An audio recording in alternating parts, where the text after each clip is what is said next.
홍민기 목사님의 경험인데, 이분이 이제 아프리카 선교를 갔을 때, 수도에서 8시간, 어느 나라인지는 잘 모르겠어요. 아프리카에서도 못 사는 나라, 가장 못 사는 나라.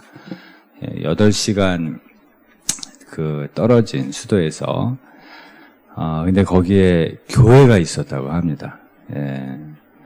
근데 교회가 지붕과 벽은 있는데, 문이나 창문은 이제 없는 이제 그런 곳이었다고 합니다. 예배가 시작이 됐는데, 이제 설교를 한 거죠. 근데 설교가 끝났는데 또 부탁을 하더래요. 예. 그래서 처음에는 너무 못해가지고 잘할 때까지 하라는 건가 이런 생각을 했대요. 근데 이제 선교를 왔으니까 이제 설교를 여러 편 가지고 왔잖아요. 그래서 하여튼 설교를 또 했대요. 조금 후에 또 찬양하고 또 설교를 부탁하더래요. 그러니까 4번을 했대요, 4번을. 그래서 10시에 시작된 예배가 오후 5시에 끝났다고 그 얘기를 하시더라고요. 근데 그분들이 얼마나 못 사냐면 그 지역이 매일 한 끼밖에 못 먹는데요. 한 끼. 그리고 주일날은 그 한 끼를 하나님께 드리고, 예, 온종일 예배를 드리는 거예요. 예. 근데 그분들을 보고 가장 놀라운 것은 뭐였냐면 표정이었다고 합니다. 표정.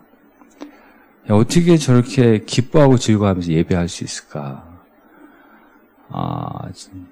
예배를 기뻐하는 그들의 표정에 자기가 놀랐대요. 잘 먹고 잘 사는 성도들에게서는 단 한 번도 본 적이 없었던 그들의 표정을 보면서 이분이 떠오르는 말씀이 오늘 본문이 자기는 떠올랐대요. 여호와는 나의 목자시니 내게 부족함이 없으리로다. 이 말씀이 자기는 떠올랐다고 합니다. 그래서 여호와는 나의 목자시니 내가 부족함이 없으리로다. 이게 어떤 의미인가? 먼저는 이게 두려움이 없어지는 겁니다. 여호와가 나의 목자가 될 때, 그러니까 두려움의 대상이 없는 것은 아니에요.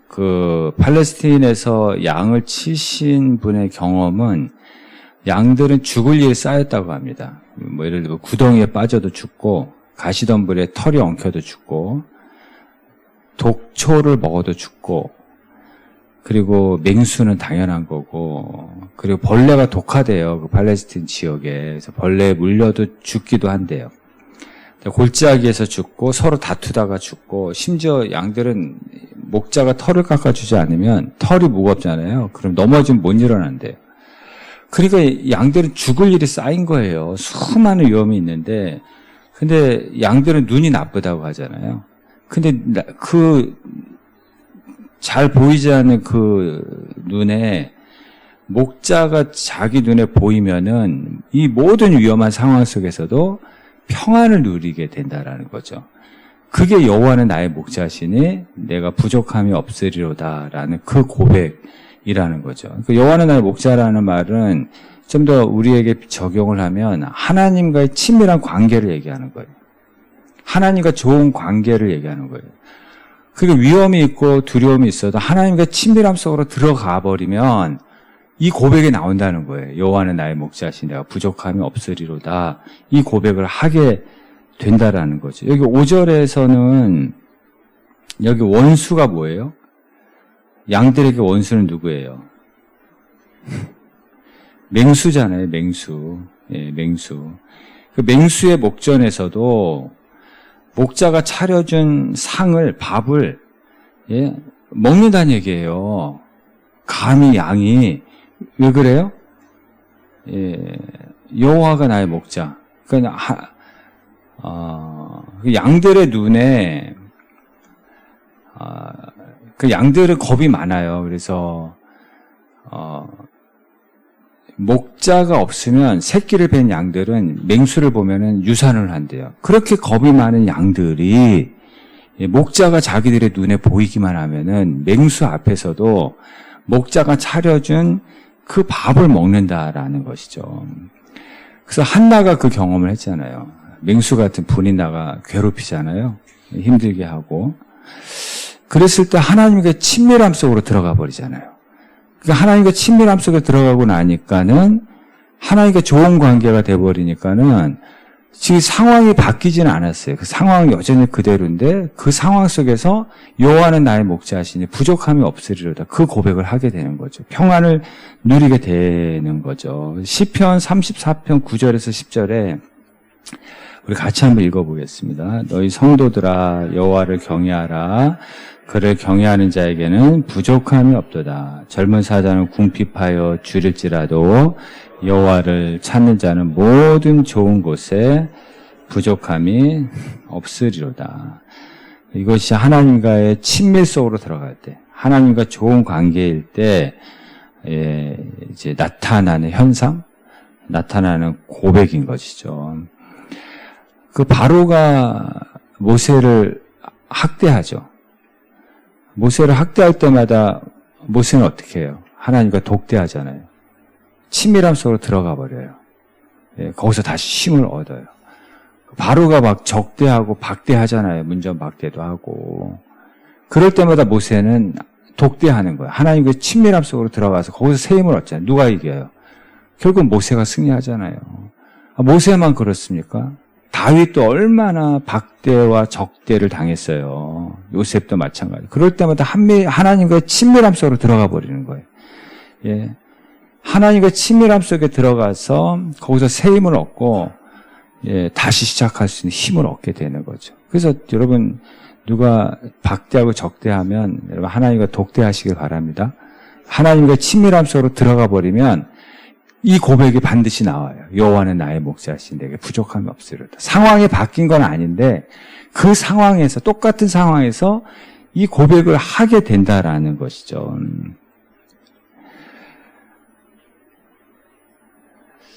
그러니까 하나님과 친밀하다라는 거는 여호와는 나의 목자시니 그러니까 하나님과 친밀함인데 이걸 다른 말로 말하면 예배자라고 할 수 있어요. 예배자. 그래서 교회에도 예배자로 오시는 분이 있고 소비자로 오시는 분이 있어요.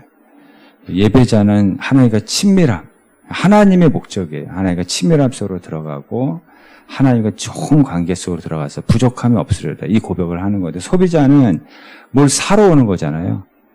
그렇죠. 뭘 얻으러 오는 거잖아요. 뭘 바꾸러 오는 거잖아요.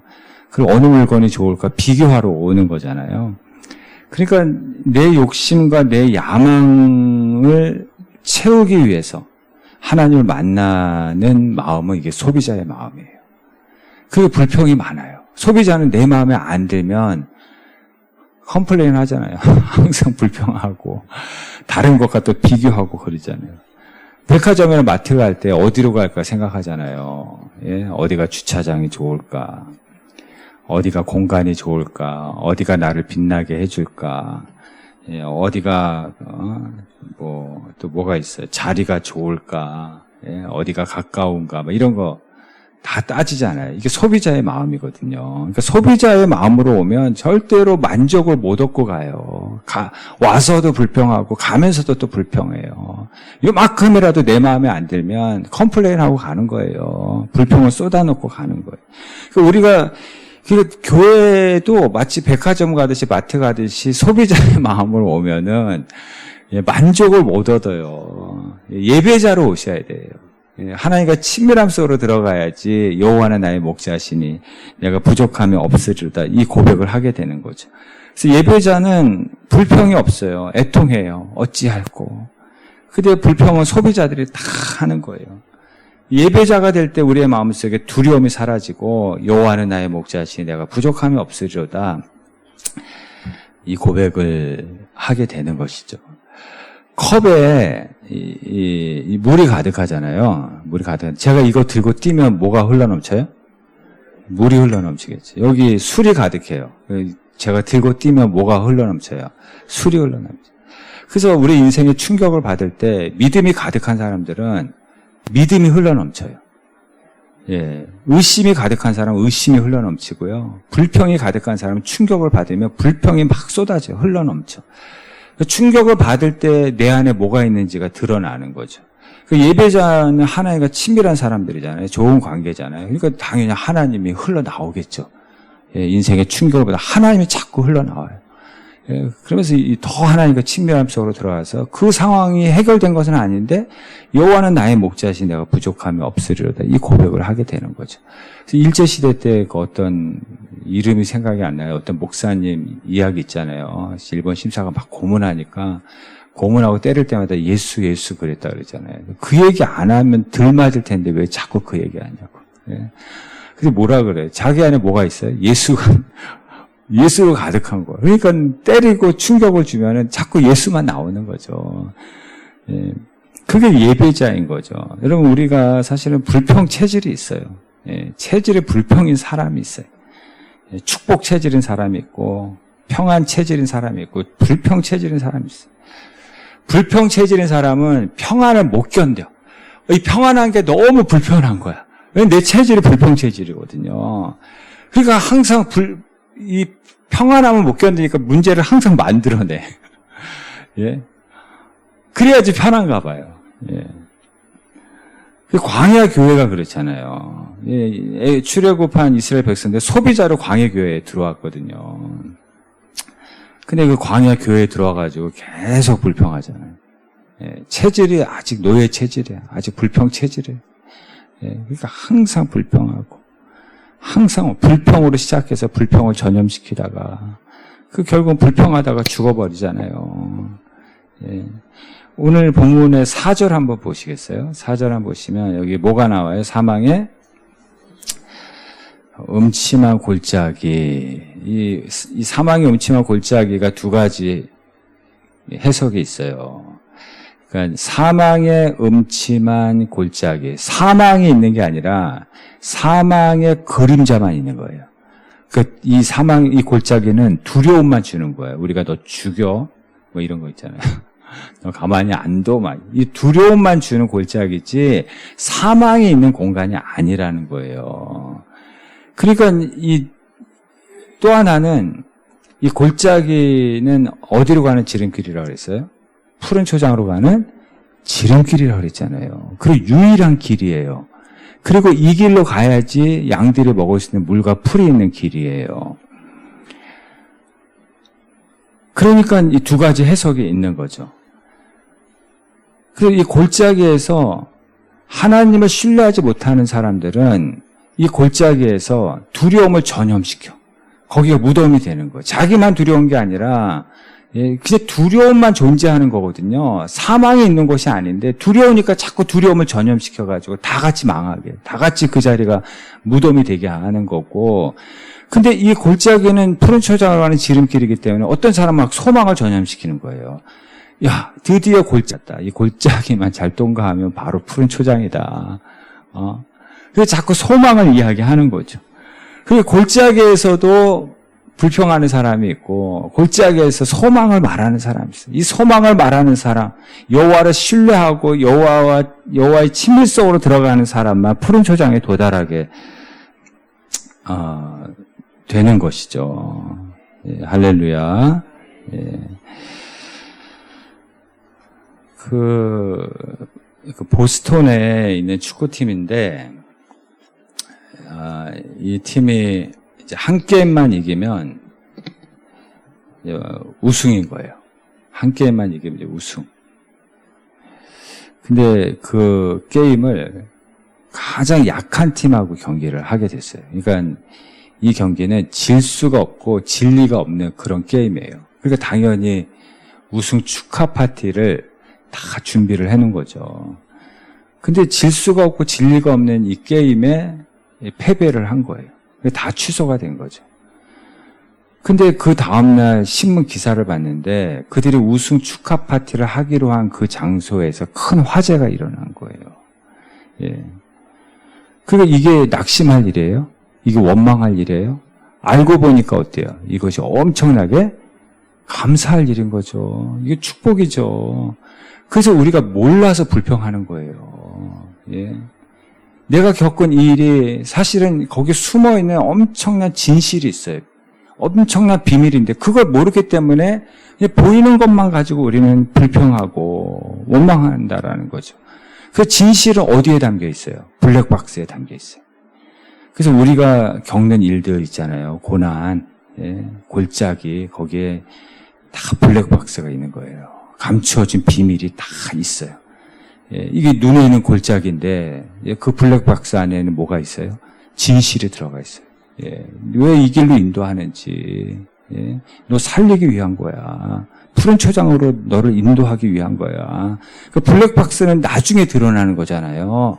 예, 당시에는 알 수가 없는 거잖아요. 여러분, 코끼리가 부상을 당했어요. 그럼 살리려면 뭘부터 해야 돼요? 총부터 쏴야죠. 마취총부터 쏴야죠. 근데 코끼리가 뭘 알겠어요? 예, 총 맞은 것밖에 모르죠. 죽었다고 생각하겠죠. 근데 진실은 블랙박스에 담겨 있어요.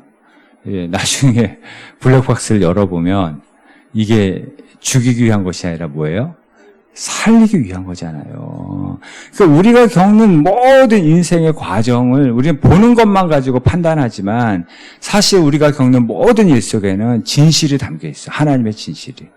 예, 블랙박스가 다 있다라는 거. 나중에 이게 드러나면은, 이게 불평거리가 아니었구나. 이거 원망할 것이 아니라, 이게 감사하고 날 살리기 위한 것이구나. 이게 다 드러나게 된다라는 거죠. 하나님의 사람들은 다 골짜기가 있었잖아요. 골짜기 없는 인생이 어디 있어요. 근데 그 골짜기를 통해서 다 푸른 초장까지 가잖아요. 골짜기를 통과해서. 그 골짜기에서 여호와는 나의 목자시니 내가 부족함이 없으리라. 이 고백하는 거예요. 예, 그리고 푸른 초장까지 가는 거예요. 그 믿음으로. 하나님의 사람들 중에 거절감과 무시당하지 않은 사람이 어디 있어요? 다윗도 형들에게 무시당하죠. 사울에게 거절감 당하죠. 요셉은 안 그렇습니까? 형들에게 무시당하고 보디발 장군에게 거절감을 당하고 한나도 그렇잖아요. 다니엘은 자기 동료들이 짜고 딱 굴에 집어넣잖아요. 예, 다니엘을 적대하잖아요. 근데 이들은 모두가 다 어떻게 이겨냈냐면 그런 현실 속에서 하나님과 친밀함 속으로 들어가는 거예요. 학대해라, 박대해라, 적대해라. 나는 하나님과 친밀함 속으로 들어간다. 나는 하나님과 독대한다. 예, 거기서 다시 새 힘을 얻는 거예요. 거기서 다시 능력을 얻고 골짜기를 통과하고 그들이 다 푸른 초장까지 간 사람들이에요. 여호와는 나의 목자시니 내가 부족함이 없으리로다. 여러분, 이 고백이 여러분의 고백이 되시기를 바랍니다. 그리고 개판 5분 전이라는 말 기억하세요? 개판 5분 전. 예. 6.25 때 생긴 말이라고 합니다. 6.25 때. 먹을 것이 없잖아요. 그러니까 이제 큰 솥에 음식을 만들어가지고 밥을 담던 음식을 만들어가지고 누가 외친대요. 개판 5분 전 그런데요. 뚜껑 열기 5분 전 그런데. 그러면 배고픈 사람들이 거기에 뭐 어른부터 아이들까지 다 몰려든다는 거예요. 서로 먹겠다고. 그게 개판 5분 전이에요. 개판 5분 전. 그 개판 5분 전이 가장 시끄러운 거예요. 개판 5분 전이 가장 힘든 시간이에요. 그래서 여러분 힘들고 어려울 때 이거 개판 5분 전이다 이거. 5분만 잘 참으세요. 뚜껑이 열리는 순간 거기에 하나님의 기적이, 하나님의 축복이. 근데 그 개판 5분 전에 우리 다 포기해. 너무 힘드니까. 너무 골짜기니까. 너무 난장판이니까. 사는 게 이게 뭔가 하고, 개판 5분 전인데, 5분만 참으면 하나님의 기적의 뚜껑이 열리는데, 여러분, 홍해 앞에서 가장 위험한 상황이죠. 홍해 앞에서 가장 어려운 상황이죠. 왜 그래요? 개판 5분 전이라서 그래요. 그 뚜껑이 열리고 길이 열리잖아요. 그래서 여러분, 힘들고 어려울 때, 곧 하나님이 뚜껑을 열어주신다. 해결책을 보여주신다. 이 믿음을 여러분 꼭 가지시기를 바랍니다. 아브라함도 99세잖아요. 아브라함이 몇 세에 이삭을 얻었어요? 100세. 99세에 내년 이맘때 아들이 있을 것이다. 음성을 들었어요. 99세가 개판 5분 전 아니에요? 절망의 시간이죠. 포기의 시간이에요. 낙심의 시간이죠. 그때 포기했으면 이삭을 못 보는, 이삭의 뜻이 웃음이라는 뜻이잖아요. 우리 창세기 21장 6절 한번 볼까요? 같이 한번 읽어볼게요. 사라가 이르되 하나님이 나를 웃게 하시니 듣는 자가 다 나와 함께 웃으리로다. 이거를 다른 말로 바꾸면 뭐예요? 여호와는 나의 목자시니 내가 부족함이 없으리로다. 예, 99세에 여호와는 나의 목자시니 내가 부족함이 없으리로다. 예, 개판 5분 전에도 이 고백을 할 수 있는 여러분 되시기를 바랍니다. 조금만 지나면 나와 함께 웃으리로다. 이 은혜가 여러분들과 함께 할 줄로 믿습니다. 기도하겠습니다.